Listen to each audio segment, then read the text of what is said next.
Let's begin with Schrödinger's cat paradox. In 1935, Austrian physicist Erwin Schrödinger proposed a thought experiment to illustrate one of the most bewildering ideas in quantum mechanics: quantum superposition and measurement. Imagine a sealed box completely isolated from the outside world. Inside this box there is a cat, a flask of poisonous gas, a Geiger counter, and a tiny radioactive particle. The particle has a 50% chance of decaying within an hour and a 50% chance of remaining intact. If the radioactive particle decays, the Geiger counter detects it and triggers a mechanism that breaks the flask, releasing the poison and killing the cat. But if the particle does not decay, the flask remains intact, and the cat stays alive. So far, everything seems straightforward based on probability. However, the truly strange part occurs when we try to describe the cat's state before opening the box. According to the Copenhagen interpretation of quantum mechanics proposed by Niels Bohr and Werner Heisenberg, before observing the system, it exists in a state of superposition. The radioactive particle is both decayed and not decayed at the same time. Therefore, the cat is simultaneously alive and dead, a combination impossible in our everyday experience. Only upon opening the box and observing the system does the superposition collapse into a single outcome. Either the cat is dead or it is alive. This paradox was designed to highlight the absurdity of applying the quantum interpretation to macroscopic objects like a cat. In the quantum world, particles can exist in multiple states at once. But how can this apply to the real, observable world? Schrödinger, in fact, did not intend to defend the paradox, but rather to point out the philosophical and conceptual problems that arose when extending quantum rules to larger scales. The debate over the meaning of this paradox hasn't ended. Some physicists consider it to highlight the incompleteness of the Copenhagen interpretation. Others, like Hugh Everett, propose the many worlds interpretation, where upon opening the box the universe splits into two, one where the cat is alive and another where it is dead, with both realities existing in parallel. This paradox is not just a philosophical game, it has profound implications for modern quantum theory such as quantum coherence and decoherence. Indeed, phenomena like quantum entanglement and quantum computing rely on similar principles of state superposition. So what does Schrödinger's cat paradox tell us beyond quantum strangeness? It forces us to reflect on the relationship between the observer and reality. Does reality exist objectively, or is it only defined when we interact with it? This question, which seems drawn from the deepest philosophy, remains one of the greatest unsolved mysteries of modern physics. Now consider the Barber paradox, formulated by the philosopher and mathematician Bertrand Russell. It's a logical paradox that challenges the conventional understanding of self-reference and definition. Imagine a small town where a strict and universal rule exists. The barber shaves all men who do not shave themselves, and only those men.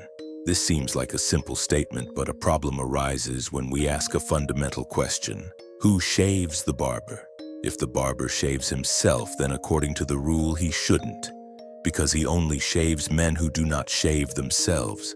However, if he does not shave himself, then according to the same rule he should shave himself because he shaves all men who do not. Thus, the barber is trapped in a contradiction. He can neither shave himself nor refrain from shaving himself without violating the rule. This paradox illustrates a deep problem in logic and set theory, especially when dealing with self-referential definitions. Russell formulated this paradox in an attempt to expose a contradiction in the foundations of set theory of his time, particularly in the work of Gottlob Frege. The paradox arose when trying to define the set of all sets that do not contain themselves as members. Can a set contain itself without leading to contradiction? To understand it better, imagine a catalog that lists all catalogs that do not list themselves. If this catalog lists itself, it contradicts its own definition. If it doesn't list itself, it should be listed in its own content. This logical tension reveals a problem with systems that allow unrestricted self-reference. Russell proposed a solution to this dilemma through the theory of types. a hierarchy of sets where a set can only contain elements of a lower level and never itself. This avoids problematic self-reference by restricting how sets can be defined. However, the Barber paradox isn't just a mathematical issue. Its application extends to the philosophy of language, epistemology, and even literature. For example, the paradox can be seen reflected in stories where characters are trapped in impossible logical loops or situations where rules contradict themselves. Imagine a society with a strict law. All citizens must obey the laws except those who do not. A judge faces a criminal who has disobeyed the law precisely by disobeying laws. Should the judge punish him or not? If he punishes him, he is upholding the law, which contradicts the nature of the defendant's crime. If he doesn't punish him, he is allowing the law to be disobeyed. The Barber paradox, like other paradoxes, invites us to reflect on the limits of language and logic. Can language fully describe reality without falling into contradictions? Or are there inherent limits to our ability to define absolute concepts? This paradox is a reminder that rules, however simple they may seem, can hide deep contradictions when applied without question. It challenges us to think critically about how we define things and how the logical rules and systems we create can collapse under their own weight. Ultimately, the Barber paradox has no simple solution. It teaches something fundamental. Even in what seems clear and obvious, there can be complexities and contradictions that challenge our most basic understanding of the world. Perhaps the real lesson is not to resolve the paradox, but to accept the complex and sometimes contradictory nature of human thought. Let's move on to the liar paradox, a logical and philosophical enigma arising from self-reference and the inherent contradiction in certain statements. Its most classic form is the declaration, "This sentence is false." The problem lies in determining whether the statement is true or false. If it's true, then what it asserts must be correct, meaning the sentence is false, which contradicts its original truthfulness. If it's false, then what it declares is not true, meaning it is not false, which implies it is true. This generates an infinite, unsolvable loop. This paradox has ancient roots, tracing back to the Greek philosopher Epimenides, who allegedly stated, "All Cretans are liars." Since Epimenides was a Cretan, if he was telling the truth, his statement must be false, implying not all Cretans are liars, including his own statement. If he was lying, then some Cretan must tell the truth. But this also refutes his own declaration. The liar paradox reveals deep problems in formal logic and the theory of truth. In classical logic, a proposition cannot be simultaneously true and false. However, this paradox challenges that fundamental principle by presenting a statement that seems to fulfill both conditions at once. Philosophers and mathematicians like Alfred Tarski have attempted to resolve this by proposing hierarchical theories of truth. Tarski argued that a statement can only be evaluated in a meta-language level higher than the language in which it is formulated. That is, the statement, "This sentence is false," cannot be evaluated within the same language it uses. Another attempt to address this paradox comes from Kurt Gödel's theory of formal systems. With his incompleteness theorems, Gödel demonstrated that sufficiently complex logical systems are incapable of proving all the arithmetic truths they contain. This implies that in any sufficiently powerful formal system, there will exist true statements that cannot be proven as such within the system. In contemporary philosophy, the liar paradox has also been explored in relation to semantics and self-reference. Paul Grice, for example, analyzed how context and speaker intention can influence the interpretation of these paradoxical statements. In literature, the liar paradox has been used to explore themes of truth and deception. A notable example is Isaac Asimov's story «Liar» «Зрення», где робот програмований не лягається з обличчями непереборних протиріч, коли намагається розповісти правду у всіх обставинах. Even in everyday life, the liar paradox manifests in self-referential statements like, "I am always lying." This statement poses a similar problem. If it's true, it implies the person is lying, making the statement false. If it's false, then the person is telling the truth, contradicting their own declaration. Ultimately, the liar paradox not only highlights the limitations of formal logical systems, but also invites reflection on the very nature of truth, language, and the limits of our understanding. By challenging our basic notions of truth and falsehood, this paradox continues to be a central topic in logic, philosophy, and linguistics, reminding us that even the simplest statements can hide deep and unexpected complexities. Let's consider the paradox of the Ship of Theseus, a classic philosophical dilemma exploring identity and continuity over time. The story dates back to ancient Greece and poses a fundamental question. If a ship, the Ship of Theseus, has all its parts replaced over time, is it still the same ship? To understand it better, imagine Theseus setting sail on a majestic wooden ship. Over the years, due to wear and tear, the planks of the hull begin to rot and are replaced one by one. Subsequently, the masts, sails, ropes, and every single part are substituted with new materials. Eventually, not a single original piece of the ship remains. The question is this ship still the Ship of Theseus? The problem becomes even more complicated if we imagine that the original removed parts are carefully stored and later used to reconstruct another ship, identical to the original. Now we have two ships, one completely new but with the same form and function, and another made from the original parts but restored. Which of these is the true Ship of Theseus? This paradox touches upon fundamental questions about the identity and persistence of objects through time. From a philosophical standpoint, there are several interpretations. One is the theory of material identity, which holds that an object is identical over time only if it retains at least some of its original parts. According to this approach, the original ship would cease to be the same once all its parts are replaced. Another is the theory of form or structure, arguing that an object is the same as long as it maintains the same form or functional structure, regardless of the materials composing it. From this perspective, the renewed ship would be the same as it maintains the same shape and purpose. A third is the theory of spatio-temporal continuity, suggesting that an object is the same if it maintains a physical continuity through time and space, even if its components change. According to this theory, the Ship of Theseus would be the same if the replacement process was gradual and continuous. This paradox has modern applications in areas like biology, where the cells in our bodies are constantly replaced, and technology, such as in the restoration of classic vehicles or the renovation of historic buildings. In the realm of personal identity, it raises questions about the continuity of the self. Are we the same person we were years ago if all the cells in our body have changed? Is our identity based on memory, consciousness, or the physical persistence of the body?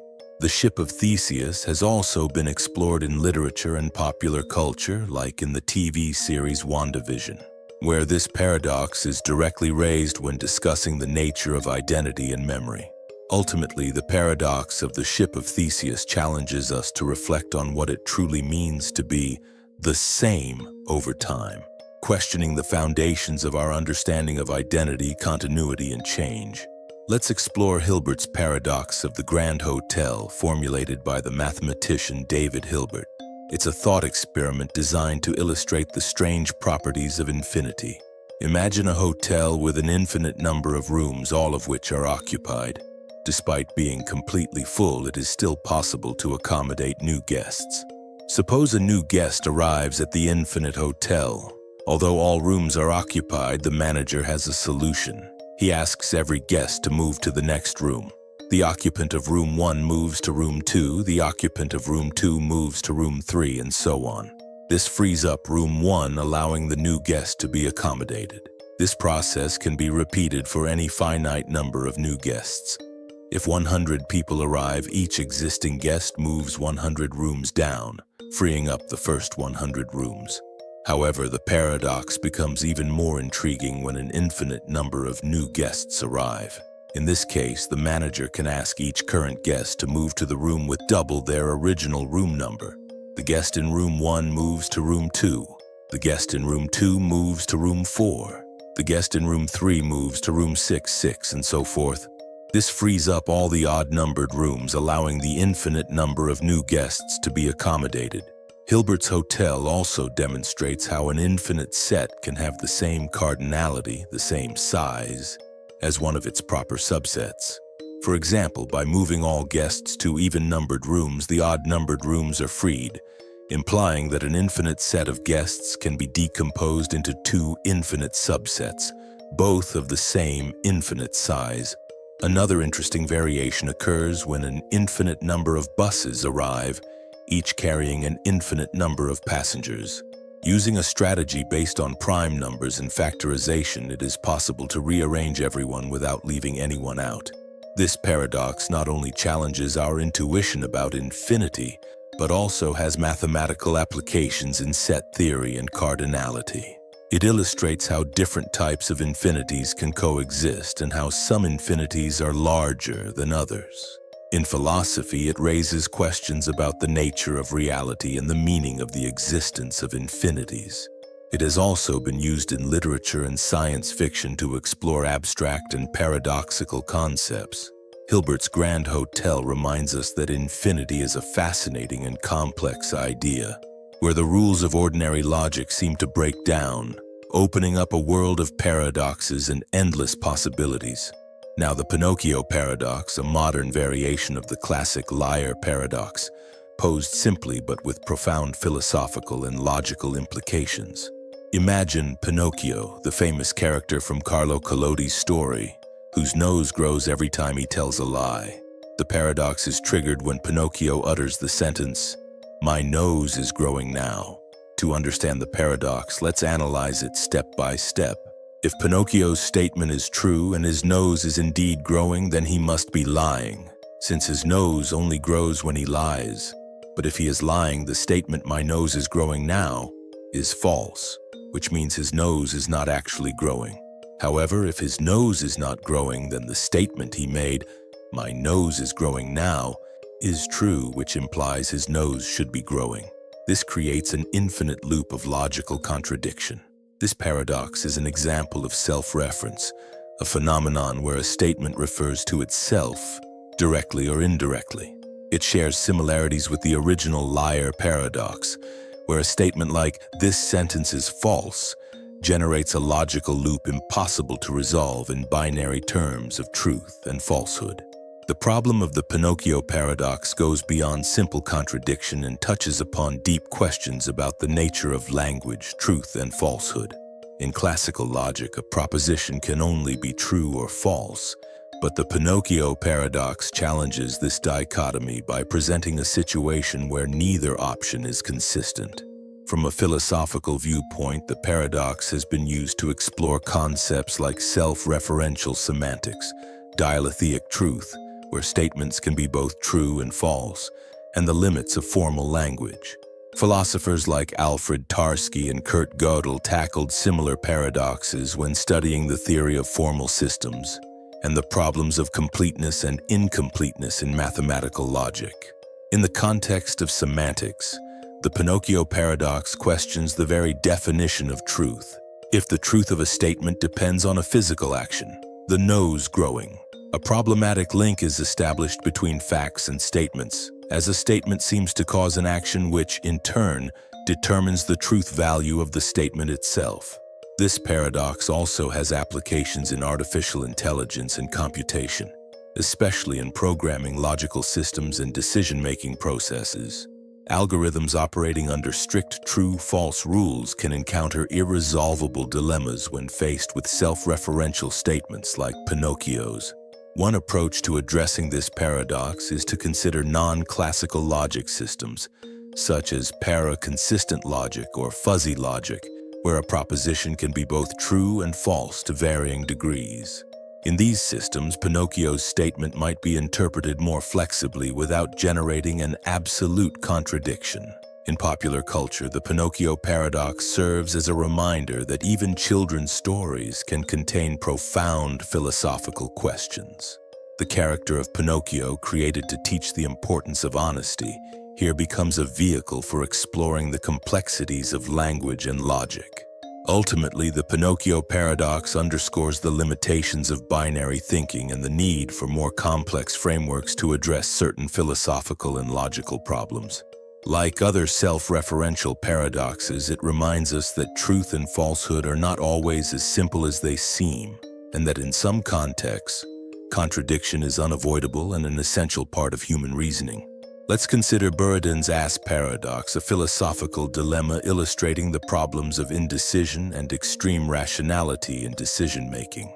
It is attributed to the medieval philosopher John Buridan, although he himself never formulated the paradox exactly in this way. The paradox is generally presented as follows. Imagine a donkey placed exactly equidistant between two identical piles of hay. Both piles are equally attractive and accessible, with no difference whatsoever that could make one more desirable than the other. The donkey, having no rational criterion to choose between one pile or the other, becomes trapped in a state of absolute indecision and eventually starves to death, unable to make a choice. This paradox isn't just about zoological problems, it's a philosophical illustration of the problem of free choice and rationality. Its origin is related to the idea that if all options are equally valid and there are no significant differences between them, a purely rational agent should be incapable of choosing. In this sense, the paradox questions the belief that rational agents always make decisions based on objective reasons. Buridan's ass also raises important questions in logic and decision theory. In human decision-making, we rarely face perfectly balanced options. But the paradox highlights the difficulty of making choices when there are no perceptible differences between alternatives. This has practical applications in fields like economics, politics, and behavioral psychology. From a philosophical perspective, the paradox has been used to argue against strict determinism. If a rational being becomes paralyzed when unable to find an objective reason to act, how can everyday human decisions be justified? Where we often act without clear reasons or even impulsively. Several solutions have been proposed for Buridan's ass paradox. One interpretation is that decision-making can include non-rational elements, such as intuition or chance. For example, a slight external factor, like a gentle breeze moving one of the hay piles, could sway the donkey's choice. Another solution suggests that rational beings possess a decision mechanism that doesn't require perfect justification, but simply a voluntary action to break the paralysis. In probability theory, it has been argued that even in situations of total uncertainty, an agent can make decisions by assigning random probabilities to the options. This implies that the choice, though seemingly arbitrary, can still be considered rational within a probabilistic framework. Another interesting perspective is the notion of imperceptible micro-differences or internal fluctuations within the agent that would always break the perfect symmetry. This suggests that total paralysis is unlikely in real scenarios, as some degree of asymmetry always exists. In literature and popular culture, Buridan's ass paradox has been explored to reflect human indecision and the consequences of analysis paralysis. Characters facing impossible choices or afraid of making the wrong decision are recurring examples of this paradox applied to narrative. Ultimately, Buridan's ass paradox forces us to reflect on the nature of rationality and decision-making. It reminds us that logical perfection is not always possible or desirable, and that in many cases action must precede absolute certainty. The donkey's paralysis is a symbol of the conflict between pure reason and the practical need to act, a valuable lesson in both philosophy and daily life. Let's discuss the paradox of self-reference, a fundamental concept in logic and the philosophy of language, where a statement, set, or system refers to itself in a way that generates logical contradictions. This paradox challenges conventional notions of truth and consistency and has been widely studied in philosophical, mathematical, and literary contexts. One of the most famous examples of self-reference is the liar paradox, expressed by the statement, "This sentence is false." If the statement is true, then what it asserts must be correct, meaning it is false, leading to a contradiction. If it is false, then what it asserts is not true, which implies it is true. This infinite loop of contradiction shows how self-reference can create insurmountable problems within classical logical systems. Another important example is Russell's paradox, posed by the philosopher and mathematician Bertrand Russell in the context of set theory. Russell asked the question, does the set of all sets that do not contain themselves as a member contain itself? If it does, then it contradicts its own definition, being a set that does not contain itself. If it does not, then it should contain itself, as it meets the criterion. It is a set that does not contain itself. This paradox led to the collapse of Frege's naive set theory and motivated the development of more rigorous systems such as the theory of types and Zermelo-Fraenkel's set theory. In mathematics, self-reference is fundamental to Gödel's incompleteness theorems. Kurt Gödel proved that any formal system powerful enough to describe arithmetic contains true statements that cannot be proven within the system itself. Gödel used a sophisticated form of self-reference to construct a statement that essentially says, this statement is not provable. If it were provable, the system would be inconsistent. If it is not provable, then it is true but unprovable, thus demonstrating the system's incompleteness. In philosophy, self-reference raises questions about the nature of truth, meaning, and the coherence of language. For example, Aristotle's principle of non-contradiction holds that a proposition cannot be both true and false at the same time. However, self-referential paradoxes challenge this idea by presenting statements that seem to violate this fundamental principle of classical logic. In literature, self-reference has been explored by writers such as Jorge Luis Borges and Douglas Hofstadter. In stories like The Library of Babel and The Garden of Forking Paths, Borges plays with the idea of infinitely self-referential structures and narratives that collapse in on themselves. Hofstadter, in his work Gödel, Escher, Bach, explores self-reference through art, music, and mathematics, showing how systems can reflect and contradict themselves. Even in computer programming and artificial intelligence, self-reference is a crucial concept. Programs that call themselves known as recursive functions are fundamental in modern computing. However, self-reference can also lead to problems such as the halting problem paradox, which demonstrates that it is impossible to construct an algorithm that can determine whether any arbitrary program will eventually halt or run forever. In conclusion, the paradox of self-reference is not just an intellectual curiosity, but a profound challenge to our notions of truth, consistency, and the formal understanding of language and logic. From the liar paradox to Gödel's incompleteness theorems, self-reference continues to be a central theme in multiple disciplines, reminding us of the inherent limits of rational thought and the structure of knowledge itself.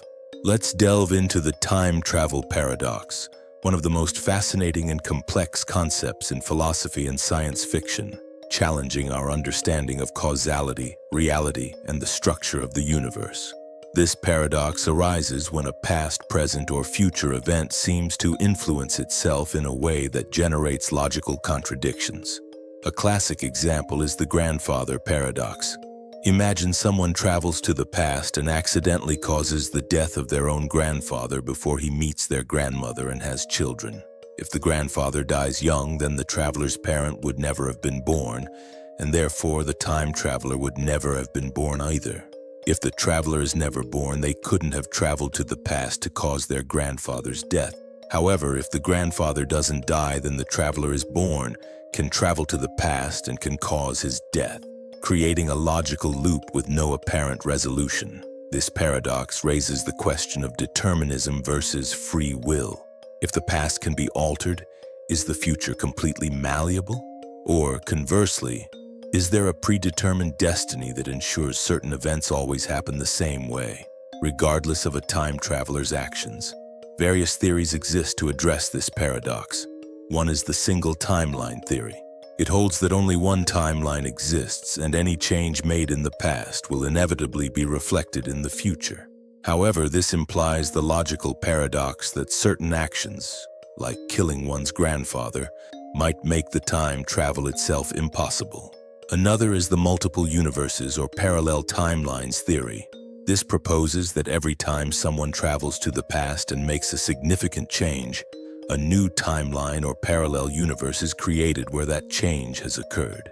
In this model, the time traveler doesn't affect their original timeline, but generates an alternative reality with different consequences. A third is the causal loop or Novikov self-consistency principle. In this interpretation, time travel is consistent with a single, fixed destiny. Everything the traveler does in the past is already integrated into their own present and future. This implies that any action they take in the past already happened and cannot be truly altered, thus closing the causal loop. Physicist Igor Novikov argued that it's impossible to make changes in the past that generate paradoxes. Any action taken by a time traveler will be consistent with the events that have already occurred. For example, if someone tries to prevent a major historical event, they will inevitably fail because that event is already fixed in the timeline. The time travel paradox is not just speculative. It has roots in theoretical physics, particularly Einstein's general relativity. Mathematical solutions involving wormholes or closed time-like curves, CTCs, theoretically permit temporal travel under certain extreme conditions of space-time, although their actual existence is highly debated. In popular culture, the time travel paradox has inspired countless works of fiction. Films like Back to the Future, Looper, and Interstellar explore different facets of this paradox, while series like Dark take the idea to the extreme with complex plots involving temporal loops and multiple timelines. From a philosophical standpoint, the time travel paradox challenges our notions of identity and causality. Is it possible to truly change the past, or are we trapped in an unalterable destiny? Does free will still exist if the future is in some sense predetermined? Ultimately, the time travel paradox remains an unresolved mystery. Although science has not yet demonstrated the possibility of traveling through time, the theoretical exploration of these concepts continues to challenge our understanding of the universe, forcing us to rethink our most basic conceptions of time, reality, and causality itself. Let's explore the infinite monkey theorem paradox, a thought experiment illustrating the properties of infinity and probability. It posits that given an infinite number of monkeys randomly hitting keys on typewriters for an infinite amount of time, they would eventually produce the complete works of William Shakespeare, such as Hamlet or Macbeth. This concept is based on probability theory and the nature of infinity. Although the probability of a single monkey typing a coherent work by chance is extremely low, when an infinite number of monkeys and infinite time are introduced, any possible sequence of characters, however improbable, will eventually be produced. The paradox is used to illustrate how, in an infinite context, events with almost zero probability can become certainties. This challenges our intuition about randomness and order, suggesting that absolute chaos, given enough time and resources, can generate complex and meaningful structures.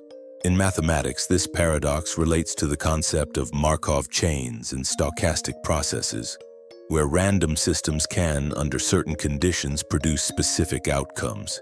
It also connects to the law of large numbers, which states that as the number of trials increases, the observed results converge towards the expected results. From a philosophical perspective, the infinite monkey theorem raises questions about the nature of creativity, chance, and inevitability. Is the creation of literary masterpieces simply a matter of combining words correctly? Or is there something deeper in the human mind that transcends mere randomness? Furthermore, this paradox has been used to discuss topics related to entropy and disorder in the universe. The idea that total disorder can eventually generate complex order suggests reflections on the origin of life and the structure of the cosmos. In popular culture, the infinite monkey theorem has been referenced on various occasions. For example, in the series The Simpsons, there's a scene where Mr. Burns has a room full of monkeys typing on typewriters, attempting to produce classic literature. Although the paradox is a useful tool for exploring mathematical and philosophical concepts, In practice, the idea of infinite monkeys typing is unfeasible. However, it serves as a powerful metaphor for understanding how, within an infinite framework, even the most improbable events are not only possible but inevitable. In summary, the infinite monkey theorem invites us to reflect on the relationship between chance and creation, the nature of infinity, and how, in an unlimited universe, the improbable becomes certainty. Let's turn to the crocodile paradox, an ancient logical paradox originating from Greek philosophy that poses deep questions about truth, lies, and self-reference. This paradox arises from a hypothetical situation. Imagine a crocodile snatches a child from a riverbank. The crocodile promises the child's parent, "I will return your child if, and only if, you correctly predict what I will do next. Return the child or keep the child." The dilemma emerges here. Suppose the parent predicts, "You will not return my child." Let's analyze the crocodile's options. If the crocodile was indeed planning not to return the child, then the parent predicted correctly. According to the crocodile's promise, it must return the child. But this contradicts the parent's correct prediction and the crocodile's supposed intention. Now, what if the crocodile was planning to return the child? In that case, the parent's prediction, "You will not return my child," is incorrect. According to the promise, if the prediction is incorrect, the crocodile should not return the child. It should keep it. But this contradicts the crocodile's original intention to return the child. The situation leads to a contradiction regardless of the crocodile's original intention if the parent predicts non-return. What if the parent predicts, "You will return my child"? If the crocodile intended to return the child, the parent is correct, and the crocodile fulfills its promise by returning the child. No contradiction here. If the crocodile did not intend to return the child, the parent is incorrect, and the crocodile fulfills its promise by not returning the child. Again, no contradiction based on its intention. Thus, the sharpest form of the paradox arises specifically from the parent predicting non-return, trapping the crocodile in a logical bind. This logical contradiction exposes an infinite loop of implications with no clear solution, where the rules of the promise and the prediction self-destruct. This paradox shares similarities with the liar paradox and the paradox of self-reference, as they all revolve around statements that contradict themselves. The crocodile's statement is a self-referential conditional promise, as the outcome of the situation depends on the truth or falsity of a prediction about that very outcome. Philosophically, the crocodile paradox questions the nature of truth in conditional logic. Can a system of rules be completely coherent when it contains self-referential statements like this? This has led philosophers and logicians to explore the limits of formal systems and the paradoxes of semantics. In mathematics and formal logic, paradoxes like the crocodiles have been studied in set theory and truth theory. Bertrand Russell, for instance, addressed similar problems with his paradox of sets that do not contain themselves, leading to the development of type theory and more rigorous logical systems. From an ethical perspective, the crocodile paradox can also be interpreted as a moral dilemma. Is it right to make conditional promises that cannot be fulfilled without generating contradictions? At what point does a promise become a logical trick? In literature and popular culture, the crocodile paradox has inspired stories and tales exploring the complexity of promises and truth. In some narratives, the crocodile becomes a symbol of cunning and manipulation, using impossible promises to confuse and control its victims. Psychologically, this paradox also illustrates the internal conflicts that arise when facing impossible decisions or situations where any choice seems to lead to a contradiction. These dilemmas are common in daily life, where decisions are not always as simple as they seem. In conclusion, the crocodile paradox is much more than a simple logical puzzle. It is a powerful reminder of the limitations of language and logic, a challenge to our intuitions about truth, and a fascinating example of how philosophy can reveal deep complexities in seemingly simple situations. Like other classic paradoxes, it continues to inspire debate and reflection across multiple disciplines, from formal logic to ethics and narrative. Let's address Zeno's arrow paradox, formulated by Zeno of Elea. It's one of the most famous paradoxes from ancient philosophy, tackling the nature of motion and time. This paradox centers on a profound and seemingly contradictory understanding of what continuous motion means. Zeno argued that an arrow in flight at any given moment in time occupies a specific position in space. If, at a particular instant, the arrow is in a defined spot and is not moving relative to that spot, because an instant has no duration, then, in that instant, it is motionless. Since time is composed of an infinite succession of instants, and in each of these instants the arrow is motionless, Zeno concludes that motion is impossible. It's an illusion. This paradox challenges our intuitive understanding of motion by breaking down time into infinitesimally small instants. It seems that motion dissolves, as in each snapshot of time, the arrow doesn't appear to advance. Zeno's argument can be better understood through the modern concept of continuity and limits in calculus. In differential and integral calculus, motion is described as the sum of infinitely many infinitesimal increments, allowing an object to change position continuously over time, even if each individual instant seems static. From a philosophical viewpoint, the arrow paradox questions the nature of time and the reality of change. Is time composed of indivisible instants, or is it a fluid continuum? This question remains debated in contemporary philosophy and theoretical physics. In the context of modern physics, theories like quantum mechanics and relativity have explored ideas about the granularity of space and time. Some physicists theorize that time might be quantized at a fundamental level, which could offer a new perspective on Zeno's paradox. Beyond philosophy and physics, the arrow paradox has also been used in literature and art as a metaphor for stagnation and the perception of time. Authors like Jorge Luis Borges have explored these ideas in their works, using the paradox to reflect on the subjective perception of time. In conclusion, Zeno's arrow paradox is much more than a simple logical game. It forces us to question our fundamental assumptions about the nature of time, motion, and reality itself. Although modern calculus offers a mathematical solution to the dilemma, the philosophical questions it raises remain relevant and fascinating to this day. Let's explore Plato's Allegory of the Cave, also known as the myth of the cave. It is one of the most profound and complex allegories in the history of philosophy. Appearing in Book 7 of the Republic, written by Plato, it uses a visual metaphor to explore the nature of knowledge, perception, and reality. Plato describes a cave where a group of prisoners has been chained since birth.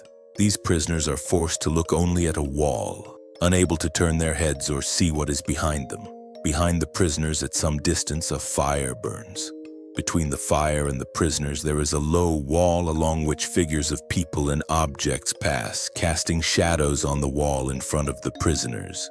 These prisoners, knowing no other reality, take the projected shadows on the wall to be true reality. For them, the shadows are all that exists, as they have never seen the light source or the real objects generating those shadows. Their perception of the world is limited to mere two-dimensional projections, distorted and diminished. Plato uses this image to illustrate how human sensory experience is limited and distorted by our immediate perceptions. One day, one of the prisoners manages to break free. Turning around, he sees for the first time the fire and the real objects projecting the shadows. At first, the firelight is blinding and confusing as he is accustomed to the dimness of the shadows. However, slowly, he begins to understand that the shadows were only a limited representation of a more complex reality.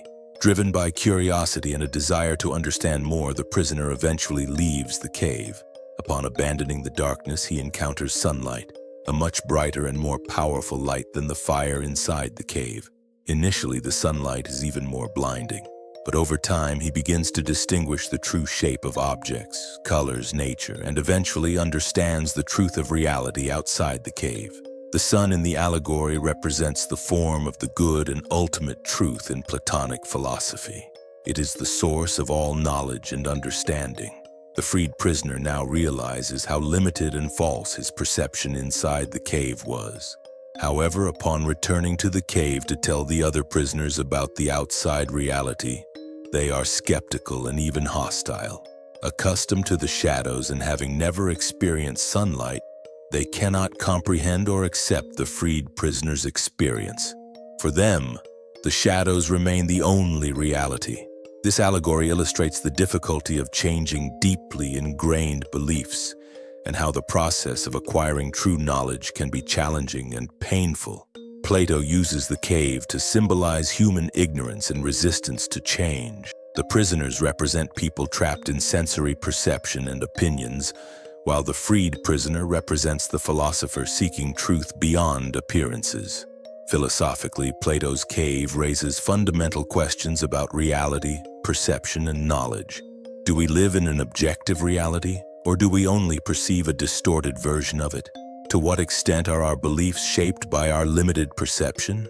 This paradox has profoundly influenced Western philosophy, serving as a basis for theories on idealism, empiricism, and epistemology.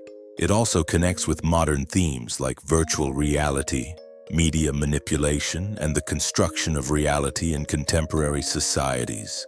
The myth of the cave reminds us of the importance of critical questioning and the pursuit of knowledge beyond appearances.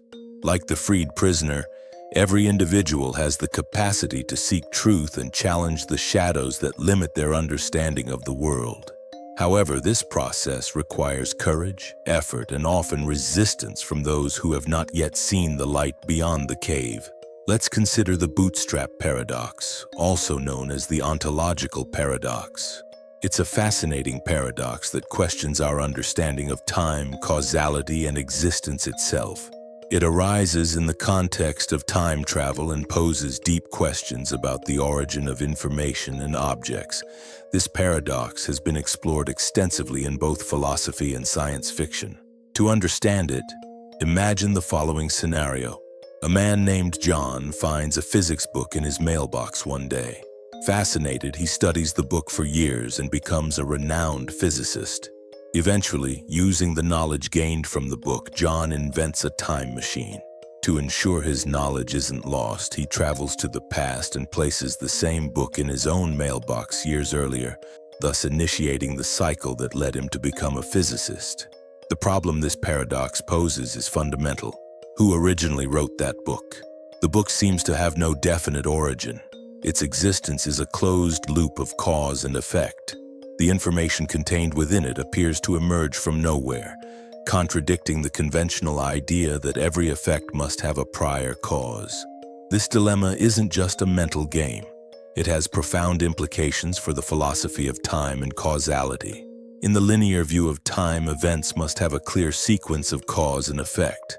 However, the Bootstrap paradox challenges this idea by presenting a causal loop with no clear starting point.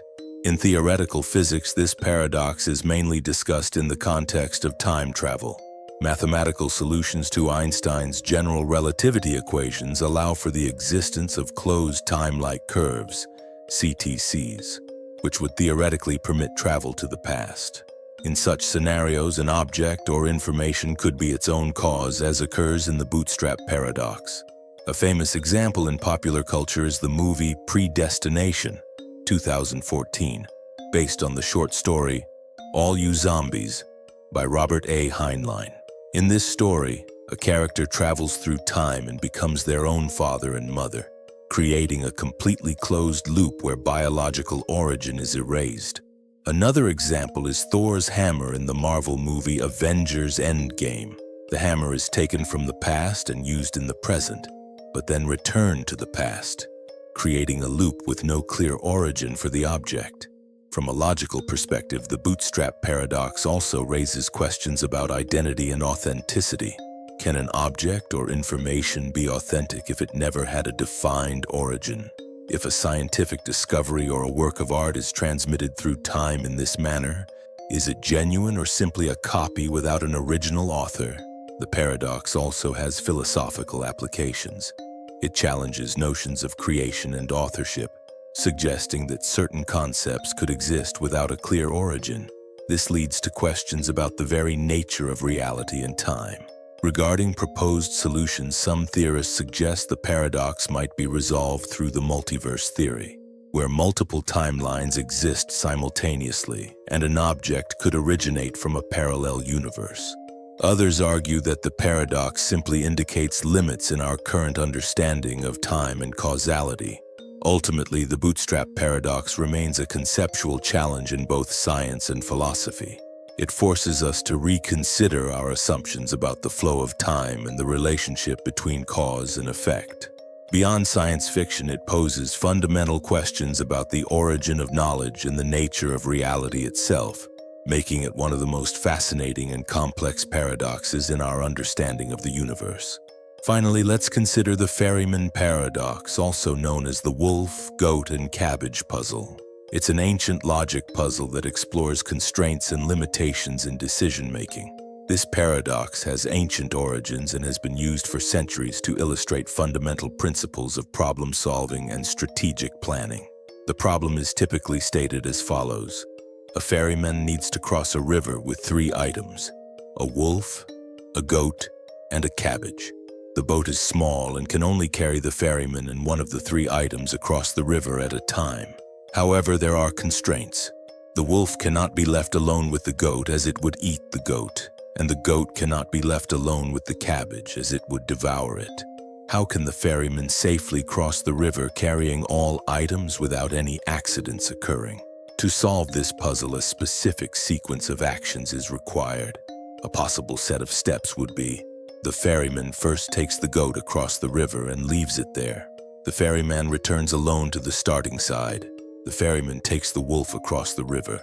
The ferryman brings the goat back to the starting side. The ferryman takes the cabbage across the river and leaves it with the wolf. The ferryman returns alone to the starting side.